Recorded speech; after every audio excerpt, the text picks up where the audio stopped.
tous les grands criminels du XXe siècle qui ont industrialisé les génocides se sont tous référés à la politique de Robespierre et à la Vendée.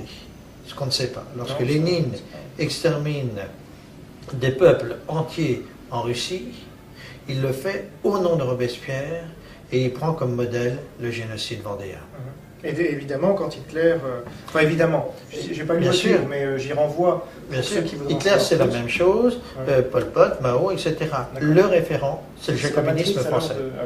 Et ça, c'est la première matrice. Et puis vous avez une deuxième matrice dans la Vendée, c'est ce que j'appelle, qui n'est pas encore défini au niveau de l'ONU, ce que j'appelle le mémoricide.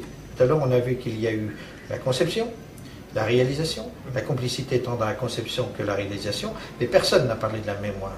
Pourquoi personne n'a parlé de la mémoire? Parce que lorsqu'on aurait pu aborder cet aspect des choses, c'est-à-dire en 44-45, avec Nuremberg, puis après, à travers les autres conventions, il y avait toujours la présence de représentants de peuples qui ne voulaient pas aborder le problème de la mémoire. Et on comprend bien pourquoi Staline ne voulait pas aborder le problème de la mémoire, puisqu'il y avait Katyn.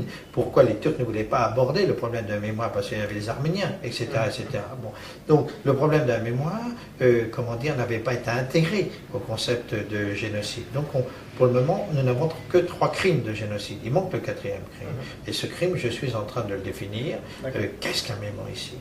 Et on va prendre l'exemple de la Vendée, qui est vraiment le prototype des mémoricides. Et surtout, la Vendée est un énorme laboratoire parce que nous avons un recul de 200 ans.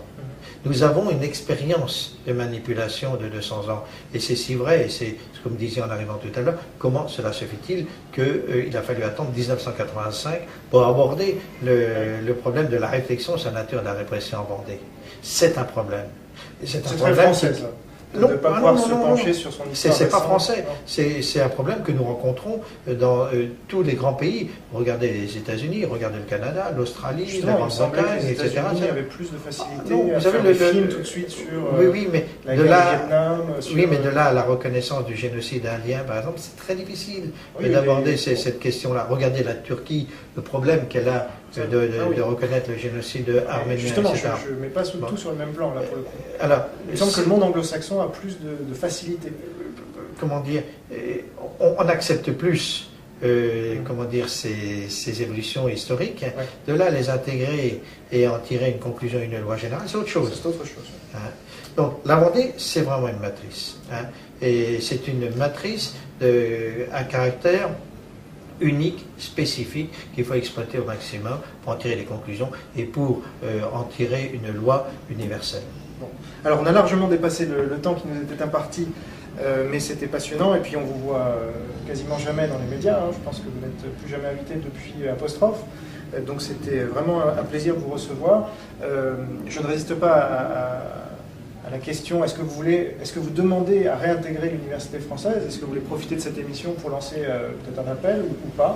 Non, non, c'est pas vraiment, cette question n'est pas l'ordre du jour, et puis je crois que j'ai autre chose à faire.